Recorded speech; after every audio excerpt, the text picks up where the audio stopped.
Welcome back to Built to Ship, the podcast where we go behind the scenes with founders and product leaders shipping real AI products into the world.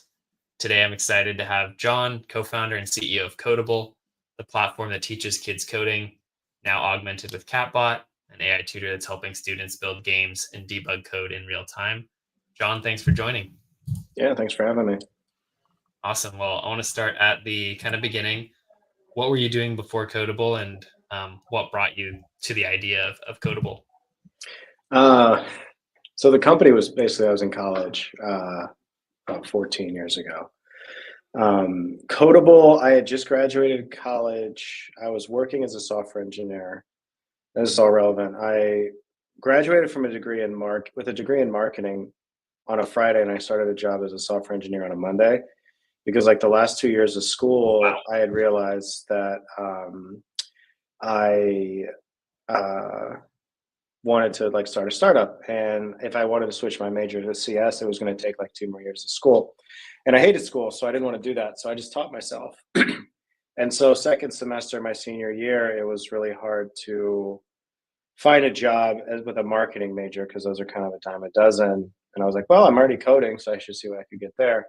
And I was able to find something. So I started working at this little company in Indiana. I think I was making like $40,000 a year or something, nothing. And yeah, I worked there for about 6 months. And in my off time, I started working on Kodable, and I started working on that full time around November of 2012. And that's when I quit my job at Indatus. Was the idea always Kodable from the beginning, or like what were you working on in those side project times? So the company's name is actually Surf Score. It was code for like surf the web, score the prizes. The first year it was like this loyalty rewards program for the internet that was supposed to replace traditional advertising. The idea being like instead of like pelting people with banner ads, you would incentivize them to go to a website and do something on the website, earn points by doing that. And if you do that do that with enough different sites, you can gain surf score that you could spend on like cars or whatever it is you wanted to buy. Awesome. And how did you balance like the work in a job and also starting something? Like, do you feel like that was the I right did choice, it. or would you wish you quit earlier, or what? Um, I don't. I didn't balance it well at all. I hated working ever. I needed money though, right? Like I was a poor college kid, and then I graduated to being a poor adult after that. Um, I think generally people don't quit early enough because of risks. I think this is why younger founders are typically more successful, is because if you have something that's really low probability of success, you don't want to shoot yourself in the foot as much as possible. And if you're not working on it full time, you're already shooting yourself in the foot. But if you're, 30, 40, you've got a wife, kids, all of that kind of stuff, you have other responsibilities. You can't do what I did. I quit with $500 in my bank account. And I just kind of made a bet because I was like, I was just miserable. I couldn't do it anymore. And it worked out for me. I was able to find enough freelance stuff to kind of keep the lights on. I was living in Kentucky. I think my rent was like $500 a month. So it was super cheap. But I kind of just had to take that bet. But if I have kids or something, I can't do that. Totally. Yeah, it makes sense. I also noticed that that Kodable went through YC, one of the YC programs. How was that experience for you? Amazing. It changed everything, I think, for us. We actually went through a spin-off of YC called Imagine K-12, which was started, PG like mentored, I guess. I don't know how you say it. Jeff Ralston and Tim Brady, and like they made a YC for education. They said education is unique enough that we need something different here. And so they spun off in 2011, and then they molded everyone back in, I think, in like 2014, 2015. But it was great because we only had like 12, 13 companies in our batch. It felt like, they talk about YC back in like 2006. Everyone knew each other. We're all friends with each other. We'd do stuff together. It was very intimate. And it really taught me like what it's like to run a startup, what the important things are to watch for. And I still use those lessons today. That's awesome. Yeah, I don't know if you ever crossed paths or familiar with Clever, but one of the founders, Tyler, was actually one of our group partners in our batch, summer of 2024. And yeah, I'm sure our YC experience is very different from yours because batches are huge now. But still, I was surprised, frankly, at like how much value there was in those lessons that they teach. And I think now it's just a little bit more maybe methodical. I don't know, but yeah, they Yeah, have such a Tyler. factory. Yep, we know each other relatively well. We started at the same time. I think 2013. We were in the same year. Nice, awesome. Well, yeah, I want to get into a bit more about Kodable. Like, tell me, I mean, I can guess, but tell me who's kind of your target user and maybe even like customer. Yeah, tell me more about the business and Yeah, so it's computer science and STEM for elementary school students. We start in kindergarten, and the idea being that we teach them how to think logically, think like a programmer, all of these things, and then gradually introduce them to different topics branching out of CS to like math or engineering. And the idea being that when you're really young, your brain's more malleable. They've done a lot of studies on this. You're able to learn how to think better. And I think a lot of things in STEM have a lot of overlapping in that it's a different way of thinking than human beings might necessarily want to. It's like, I'm sure you know this. Like, if you talk to a really gifted software engineer, you can kind of tell they're just like, they're speaking on a different cadence. It's just their brain doesn't operate on the same wavelength as us, and that makes them really good coders. Maybe not the best conversationalists, but it makes them good coders. And trying to give more kids the ability to think like that is really our goal. Not because we want to make everyone a coder, right? Like, I think it's just that it's something that is going to be valuable. It's more valuable now than it was when we first started Kodable. Like, we're talking about AI, like people can vibe code and do all of that stuff, but you're not really going to be successful with it unless you understand how programming works, how to break down a problem totally. into a series of steps. So it almost makes Kodable more important and more accessible because now you don't have to worry about the syntax and all the bullshit that goes with learning actual CS. So our goal is that by the time these kids reach fifth grade, they have that foundation. And if they want to explore one of these topics when they reach middle school, high school, whatever, they can. And there's a lot of really good tools, and they can actually learn about the specifics of engineering or write their own programs or whatever it is. And they'll be more successful doing that with the skills we give them, and they'll just be more successful in life, I think, if they have these skills anyway. I love that, and I totally agree. Obviously, maybe I'm biased, but that like those skills, not everyone has to go into that type of career, but those skills still can serve you well in other fields. Just like communication skills are great for engineers too. Like you mentioned, yeah, I was pretty lucky to be exposed to computers and programming from an early age because my dad did those things. And one of the places that I first got to play around with code was Roblox, which is a very different game and company now. But I think it's really awesome to give like merging creativity that kids have, imagination with these concepts. I think it's really fun generally for kids to experience Mhm. that, and yeah, super valuable. So that's really cool. Another thing I've noticed, I've been thinking a lot about lately as we see the world shifting, is that it gives you a lot of soft skills. So a big thing in schools is like social emotional learning, and one of the things they talk about, I hate the word, but it's grit, right? Like being able to push through problems. And I think a big problem we have in society right now is you have these kids that are grown up on the iPad generation and then the social media generation, which is just constant dopamine hit back to back to back. You don't really have to try to get some kind of a gratification. And that's fine if you live your whole life on an iPad, but the world doesn't work like that. And the people that are successful are able to actually push through and solve problems and focus and handle some adversity. And like when you're trying to solve a problem in code and you've got this bug that you just can't figure out, like that builds that skill. And it's really important if you want to be successful. And I think every year it becomes more important. And it's something I think a lot about for us and like our position in the world because we've reached so many kids at this point is like giving kids that skill, I think is something that's starting to be lost in the world. And it's really important that we give it to them because otherwise we're going to have problems and people aren't going to be successful in life.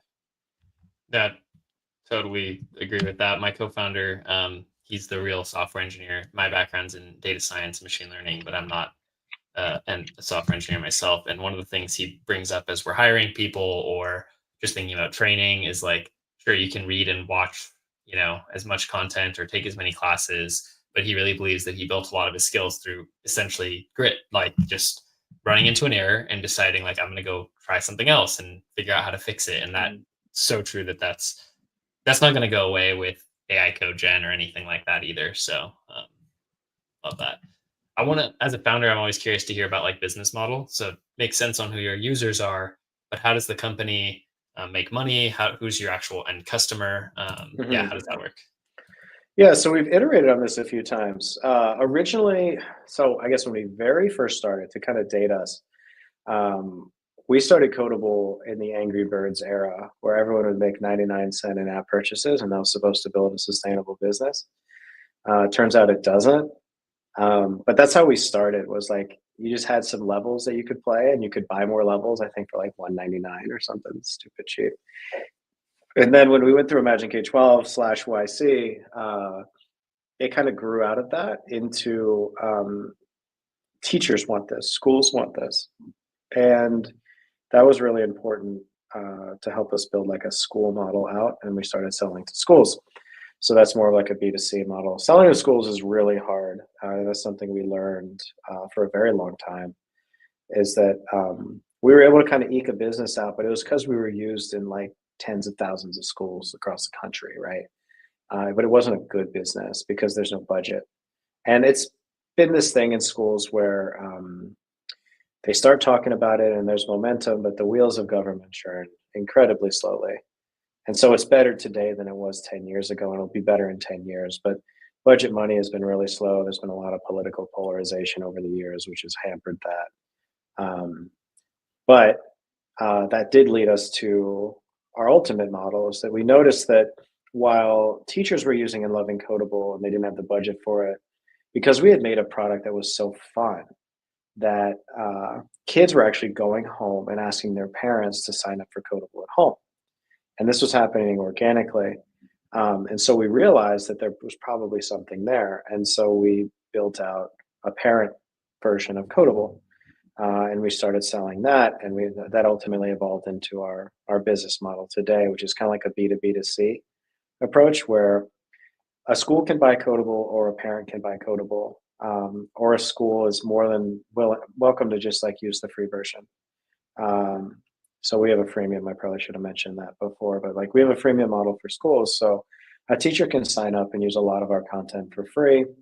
They can use it every year. They're able to teach their kids about computer science, and everything's great.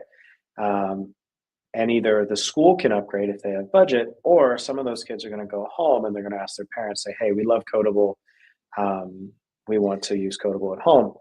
And so I don't know how deep you want me to go into the business stuff, but it works really well for us because like there's like no customer acquisition cost there because the teachers. It's very hard to acquire teachers by advertising. It's a very like word of mouth type industry.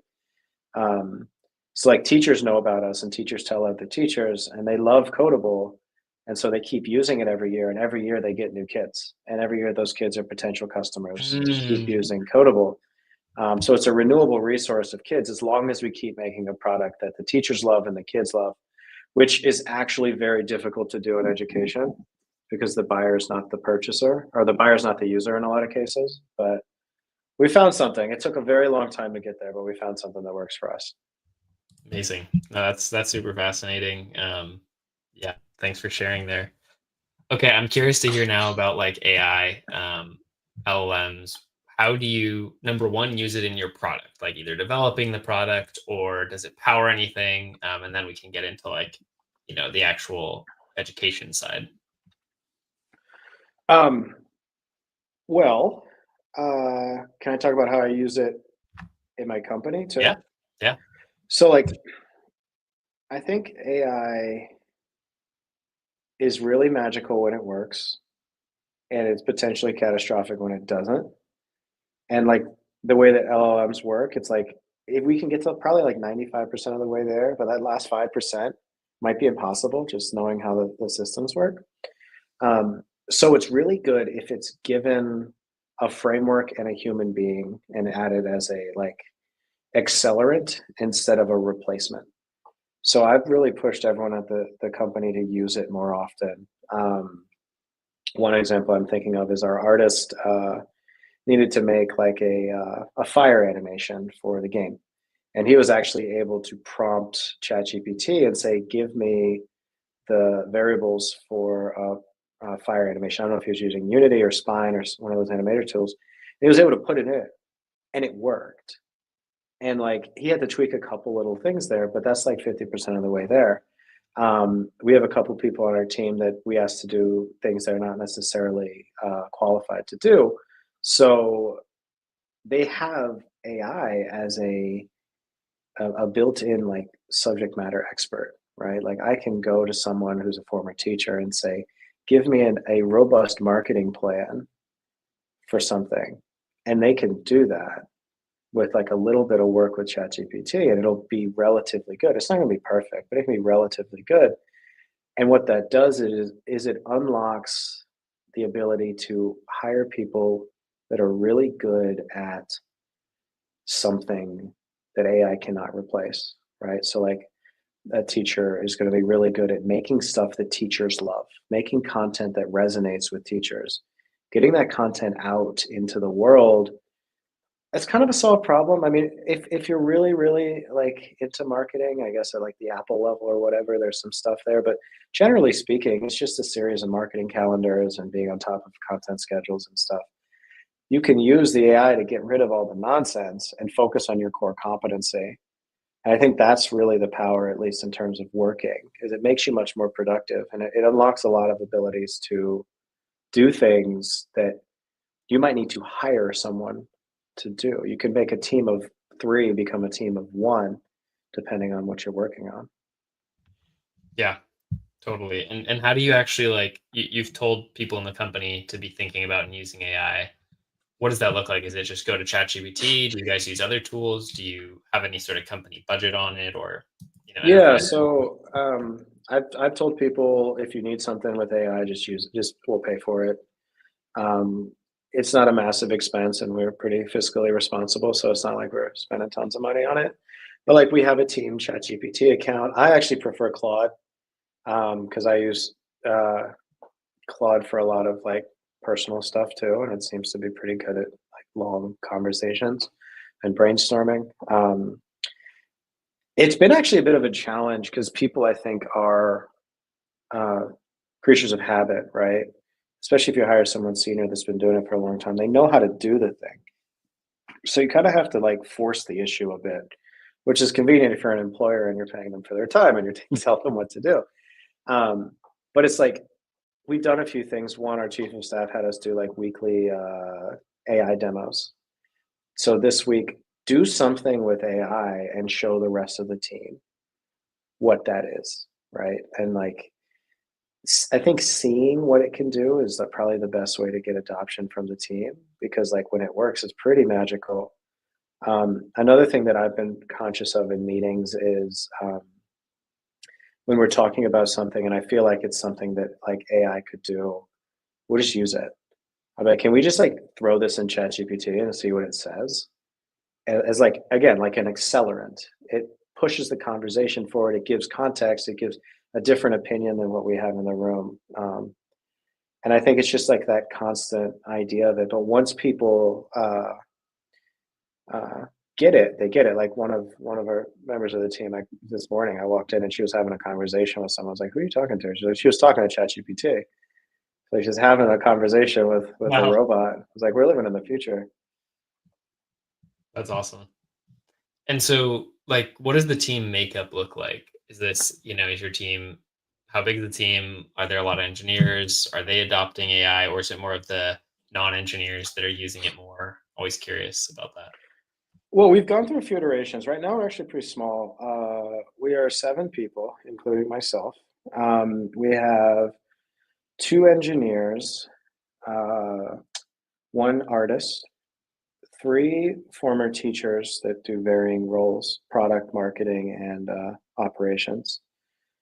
And yeah, and then me. So it's a pretty diverse team in terms of like skill sets, and they all use AI in different ways, right? Like, um, I will push the engineers to use more of the coding stuff while trying not to be the CEO just pushing AI down everyone's throats. Like, I'm well aware of like the limitations of Copilot and stuff. But I think it's the industry's moving so quickly. You have to check back every month, right? Like, I remember one of the things I did was did I lose you? Am I still there? Nope, still here. Okay, cool. One of the things I did was you can take a picture in ChatGPT of like your house and you can remodel. Wow. Like, you can I was gonna get like a fan somewhere. I was like, how would this look in this corner? And I literally circled what was there and I told ChatGPT to replace it and it gave me an accurate representation. A year ago you couldn't do that. Any kind of iteration, you couldn't get it done. So you just have to keep checking back regularly because it changes so quickly.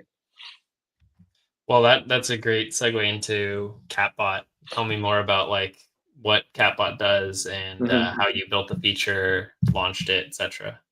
Yeah, so Creator it's kind of like a digital maker space for upper elementary. So our first product was Codable Basics, really a good fit for K to 2. It's just a game, give kids guiding a character through a maze. With Creator, it's more of an open-ended tool. You can learn about STEM, you can build your own games, you can build like Rube Goldberg machines.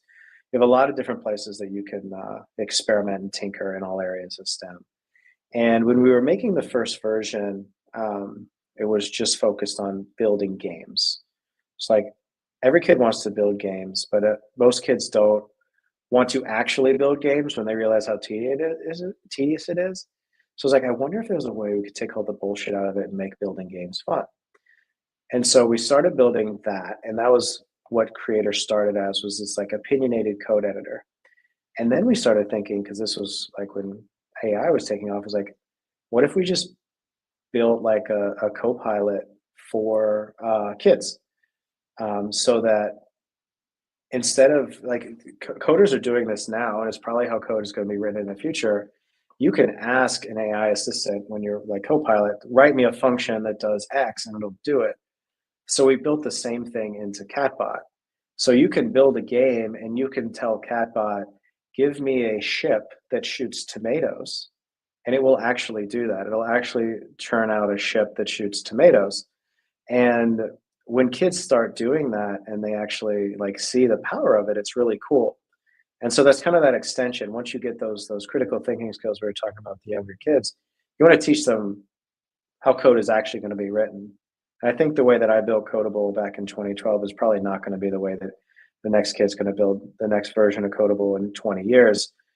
They're going to be writing the code like this. So you can almost kind of let kids vibe code inside a creator with Catbot. It's very on rails because it has to be safe and accessible for someone that's 8, but it's really cool when you get it working. That's awesome. It's a great point about like, hey, maybe the way that you wrote code before is not, to your point, we're still going to need those foundational understandings of how code works, how to Mhm. test, how to iterate, the grit. But yeah, it probably will look different. So I love that you guys are continuing to innovate there. What did it look like to build Catbot? Like, was it easier than expected or harder? And were you directly integrating with like OpenAI APIs, or how did you build it? Yeah, it was the AI part was different than, so we had to lay the foundation. So behind the scene, Creator is a very opinionated tool. It doesn't. It has a lot of like on rails stuff. I don't know the best way to put it, but what we did in the background was we actually kind of built our own syntax so that we could empower it to like do simplified functions that are focused on action and not on just like abstract functions. And so once we did that, we had to build Catbot to use the syntax that we had built. And that actually wasn't incredibly difficult because I think I'm actually not remembering which language it's based on, but it's like a subset of some language. So it's not completely unknown to it. And Mm, you have to give it the criteria And it Hmm. was just a lot of prompt engineering. It was a lot of like, what do we say to this thing to make sure that it says the right stuff? And then, of course, there's privacy concerns. It's like, under no circumstances do you help the kid with anything other than writing code. And you have to like write it in big letters and Hmm. put it at the top. It's like a Yeah. really weird way of building something where you're just like, you're screaming at this Yeah. dumb robot to do what you want it to do. Um, but I think, yeah, I think that the AI part was actually relatively simple, but we had the foundation behind it Mm. that we could plug into it. Who was responsible for doing that prompting? Like, was it a full team effort or just the engineers, or how did you guys split that up?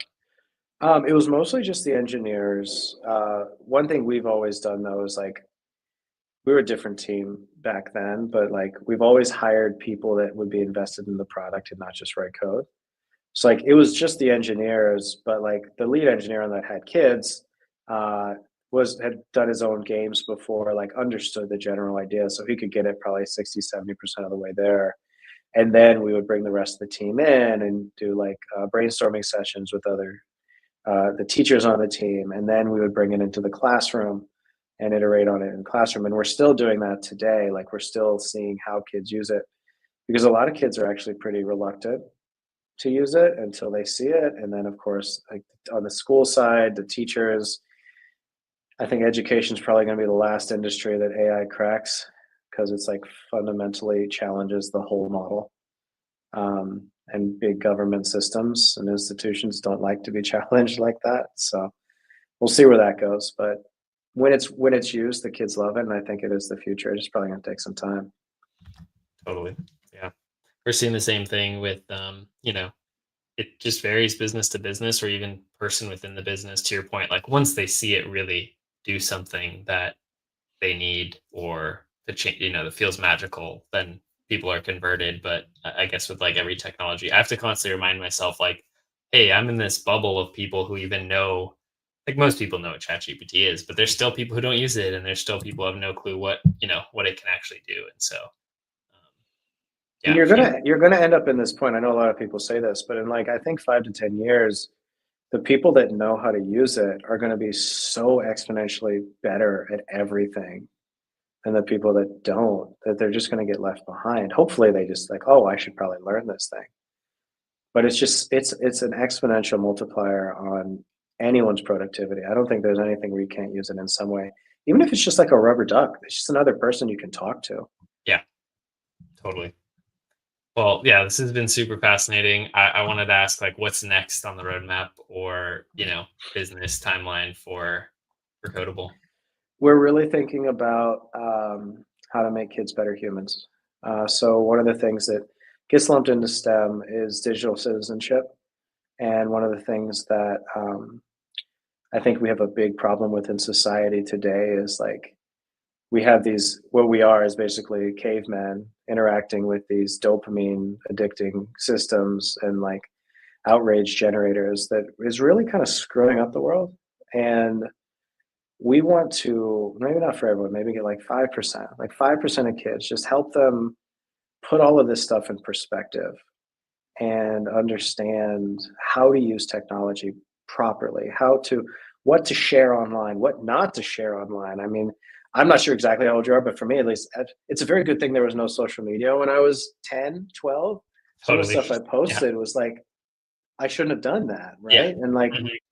um, like kids need to learn this stuff. They need to learn how to understand how to interact with the world, what's important, what isn't. Like just the sheer quantity of information, knowing that like just because one bad thing happened in a state Mhm.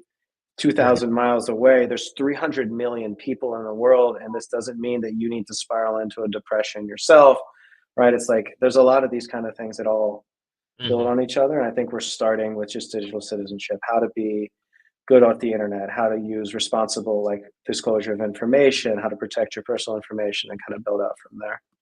That's great. I mean, even just, yeah, with the advent of the internet, there's so many people who didn't know about, how you could be phished in email and all these things. And yeah, Exactly. AI is going to open up all sorts of, uh, other opportunities for that kind of abuse. But I think kids are actually the people who can learn the fastest, right? Like you said earlier. So if you start them young on understanding how these things work, they'll be teaching us, like, how to use it and all of that. So yeah, really appreciate the time. It was really great to hear about your journey and what you all are doing at Kodable. Where can listeners try to find Kodable Creator, follow you in your journey? I threw your website up on the screen earlier, Kodable.com, but anywhere else that they should follow? Yeah, I mean, just Kodable.com. Anyone can really sign up for an account. It looks like it's for teachers, but like, if you want to sign up for an account, you can just pretend you're a teacher, put in a fake school. We're not going to get mad.